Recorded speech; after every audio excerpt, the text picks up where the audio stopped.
আসসালামু আলাইকুম রহমতুল্লাহ। আমরা সকলেই অবগত হয়েছি যে আবু তোহা আদনানের নামে বিভিন্ন স্ক্যান্ডাল ছড়ানো হচ্ছে।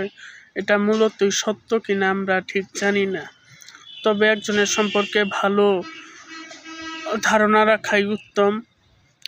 তার সম্পর্কে তার ওয়াইফ বিভিন্ন খারাপ মন্তব্য করেছে, আমরা জানি না সেটা সঠিক কি ভুল। আমরা না জেনে একজনের নামে গীবত ছড়াবো না, তার নামে খারাপ কথা ছড়ানোর মাধ্যমে তারে শুধু একটা করা হচ্ছে। আবু তোহা মোহাম্মদ আদনান একজন হুজুর, সে হইল অধিক মুসলিম যুবকদের আইডল। তারা তার অনুসরণ করিয়াই পথ অনুসরণ করিয়াই এখন নামাজের পথে আসছে।